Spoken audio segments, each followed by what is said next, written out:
حضرات آج کا یہ پروگرام حاجیوں کے استقبال، حاجیوں کے خوش آمدید، حاجیوں کے ویلکم کرنے کے لیے حجاج کرام، حاجیوں کی جماعت ایسے ہی ایک معظم اور متبرک جماعت ہے۔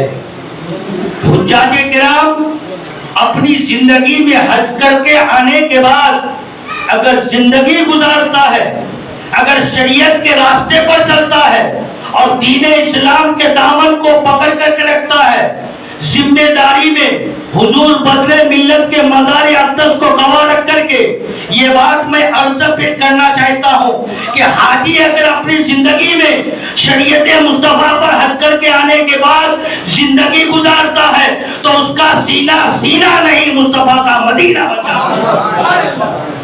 باشرط کہ حاجی بن کر کے رہے، حاجی حج کر کے آنے کے بعد اپنی زندگی کو اسی طرح گزارے۔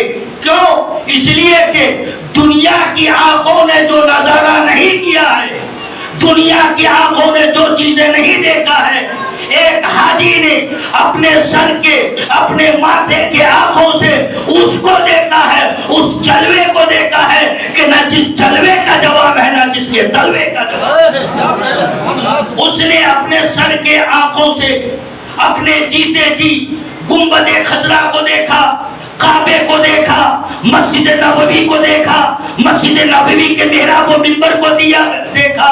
یہی تک نہیں، اے لوگوں، سارے دنیا کے پانی ایک طرف، زمزم کا پانی ایک طرف، دنیا کے لوگ اس پانی کو تبرک سمجھ کر کے پیتے ہیں، لیکن حاجیوں آپ کی یہ خوش نصیبی تھی، آپ پیتے بھی وہی تھے، غسل بھی وہی کرتے، کپڑے بھی اسی میں دھویا کرتے۔ آج یہ خوش نصیبی ہے، لیکن وہی حاجی صاحب زندگی میں لائق کے احترام ہے، لائق کے عزت ہے، لائق کے ادب ہے۔ میں پہلا ہی لفظ بولا ہوں، بشرط کہ حاجی بن کر کے زندگی گزار۔ اگر یہ گزارے گا تو وہ، میں تو کہتا ہوں، ان کا مقام، ان کا مرتبہ، آقا کائنات نے ارشاد فرمایا، منظر قبری وہ فلح وجبت شفاعتی، جس نے رسول پاک کی مزار اقدس کا زیارت کیا، نبی پاک کے مزار کو دیکھا، نبی پاک کے چالی کو دیکھا، تو نبی پاک فرماتے ہیں کل میدان محشر میں اس کے اگر کوئی اعمال کم آئے یا نہ آئے، کوئی کام کرے یا نہ کرے، میری قبر کی زیارت کی دیدار کی برکت سے میں اس کے گناہ کو معاف بھی کر دوں گا اور میں اپنی شفاعت کبریٰ سے اس کو جنت کا مال بھی عطا کر دوں گا۔ اور حدیث پاک کا جملہ یہ ہے، فَلَهُ وَجَبَتْ شَفَاعَتِي۔ علماء جانتے ہیں کہ مجھ پر واجب ہے اس حاجی کی شفاعت کرنا، ضروری ہے مجھ پر کہ میں اس کی شفاعت کروں۔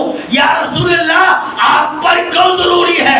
آپ تو مالک کل ہے، رب کائنات خالق کل ہے، آپ مالک کل ہے، آپ اپنے اوپر ضروری کیوں کر لیے؟ آپ اپنے اوپر لازم کیوں کر لیے؟ تو رسول پاک کی تربت انور سے آواز آتی ہے، نادانو، معلوم نہیں ہے یہ حاجی جو آیا ہے میرے پاس آیا ہے، عقیدت کی بنیاد پر آیا ہے، محبت کی بنیاد پر آیا ہے، انسیت کی بنیاد پر آیا ہے، الفت کی بنیاد پر آیا ہے۔ میری محبت میں جو انسان مرتا ہے، میری محبت میں جو جیتا ہے، تو کل میدان محشر میں اسی محبت کی برکت سے اس کے گناہ کو معاف بھی کر دوں گا اور اس کو میں جنت کا محل بھی عطا کروں گا۔ اسی لیے آپ اور ہم جو جمع ہوئے ہیں، چونکہ وقت زیادہ نہیں ہے، وقت مختصر ہے، آپ ہمارے حضرت علامہ اور مولانا مفتی اسلم آزاد بابو اس پروگرام کو آپ حاجیوں کے لیے حجاج کرام کے استقبال کے لیے سجایا ہے، رچایا ہے، بسایا ہے۔ بڑی خوشی کی بات ہے کہ ہمارے علاقے میں ایک انمول پروگرام سجایا ہے، بڑی جانفشانی، بڑی محنت، بڑی وقت کی قربانی کو دے کر کے انہوں نے اس کا ارینجمنٹ مینجمنٹ کیا ہے. میں دیکھتا ہوں کہ مسلسل کئی روز سے حاجیوں کو دعوت دینا، فون پر کانٹیکٹ کرنا، لوگوں کے گھر پہ جانا. میں ہی کل ان کو تنظیم میں گئے، تشریف لے گئے تھے، ٹوکا کہ بابو آپ کیوں جا رہے ہیں؟ آپ ایک ذمہ دار اس علاقے کے اچھے مفتی ہیں اور حضور بدر ملت کے نواسے ہیں. آپ فون کر دیجئے، اس کا کانٹیکٹ نمبر لے لیجئے، یا کسی ایسے آدمی کو کہا کہ ماما بات یہ ہے کہ ابھی نیا پروگرام ہے، میں اگر خود جاؤں گا تو پروگرام ایک جو سکسیسفل ہونا چاہیے وہ ہوگا، لوگ آئیں گے، لوگ ابھی سمجھ نہیں پا رہے ہیں.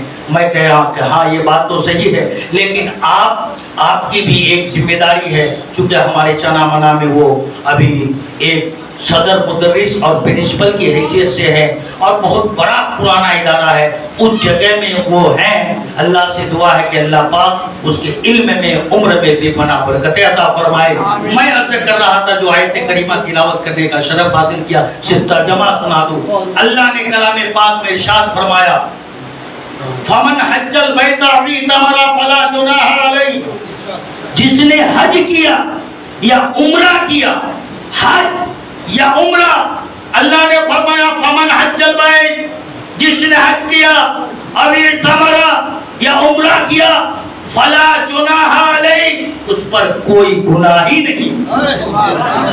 یہ کسی آپ کا اور میرا کلام نہیں ہے، کسی بزرگ کا کلام نہیں ہے، بلکہ اللہ پاک کلام مجید کے اندر ارشاد فرماتا ہے اے میرے بندو، جو آدمی حج کرتا ہے یا عمرہ کرتا ہے، اس وہ آدمی گویا کہ بے گناہ ہو جاتا ہے، ایسا ہو جاتا ہے اس پر کوئی گناہ نہیں ہے. اے اللہ، وہ تو بدکار تھا، وہ تو سیاکار تھا، وہ تو خطاکار تھا، اور الانسان مرکب من الخطاء والنسیان، انسان تو گناہ اور غلطی کا پتلا ہے. یہ پھر کعبے میں گیا اور سارے گناہ معاف کیسے ہوا؟ تو اللہ پاک اپنے جلوے میں ارشاد فرماتا ہے میرے بندے، میں اس کے گناہ کو دیکھوں، اس کے اعمال بد کو دیکھوں، یا اس کے کالے کرتوت کو دیکھوں، یا پھر میں میرے مقدس گھر کے جلوے کو دیکھوں، یا میں میرے گنبد خضرا کے رحمت للعالمین کے اس رحمت کو دیکھوں. میں اس بندے کے گناہ کو نہ دیکھا، اس بندے کے برے اعمال کو نہ دیکھا، اس کے کالے کرتوت کو نہ دیکھا، اس کے گناہ کو نہ دیکھا، میں میرے کعبے کی زیارت کی برکت سے اس کے سارے گناہ کو معاف کر دیا، اور اس کو میں جب گھر میں واپس لوٹا ایسا بنایا جس طرح سے ماں اپنے پیٹ سے اپنے بچے کو سنتا ہے، بچہ اپنے پیٹ سے، ماں اپنے بچے کو پیٹ سے دنیا کی منزل پہ باہر کرتا ہے. گویا کہ یوں سمجھو کہ ایک حاجی ایسا ہو جاتا ہے جس طرح سے آپ کے اور ہمارے یہاں بچہ پیدا. یہ حاجی، لیکن یہی حاجی پر ہمارا اور آپ کا بھروسہ ہے، آپ کا اور ہمارا اعتبار ہے. اور حدیث سے اگر سنو گے لمبی باتیں ہو جائے گی.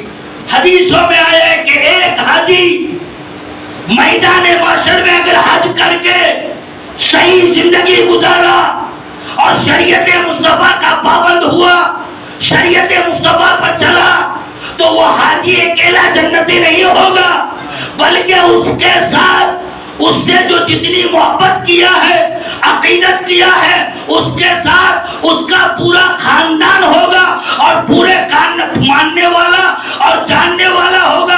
گویا کہ حاجی کی جماعت میں ایک حاجی ہوگا اور اس کے ماننے والے پوری جماعت ہوگی، اور حاجی کی حج کی برکت سے اللہ پاک ان کے محبت کرنے والوں کو بھی جنت کا محل عطا کرے گا. یہ حاجی، لیکن باشد میں پہلا ہی لفظ بولا حاجی بن کر کے رہے. پھر ویسا نہ ہو میں نے حج کیا، حاجی نے حج کیا بڑا لطف و لطیف سے، حاجی نے حج کیا بڑا لطف و لطیف سے، ایمان چپک کے رہ گیا کعبے کے. ایسا نہ کہ آپ حج کر کے آنے کے بعد زندگی میں تھے بدکار. ارے آپ ہیں، آپ تو حج کر کے آئے ہیں. ایک انسان، آپ نے سنا ہے کہ بشر حافی ایک بسم اللہ الرحمن الرحیم کے کاغذ کے ٹکڑے کی ادب و احترام کی برکت سے اللہ نے وہ مرتبہ دیا کہ اللہ نے اپنا سلام بھی بھیجا اور کہا اے بشر حافی تجھ کو سلام ہو، میرے کلام کا ادب و احترام کیا ہے۔ اے سنی مسلمانوں، اے حاجیوں کی جماعت ہو، سنو، جب بشر حافی ایک بسم اللہ کی کاغذ کے ادب و احترام سے اللہ کا ولی بن سکتا ہے، ایک حاجی کعبے کا دیدار کر کے، گنبد خضرا کا دیدار کر کے ولی کیوں نہیں بن سکتا؟ لیکن بات شرط ہے کہ حاجی بن کر کے زندگی گزار۔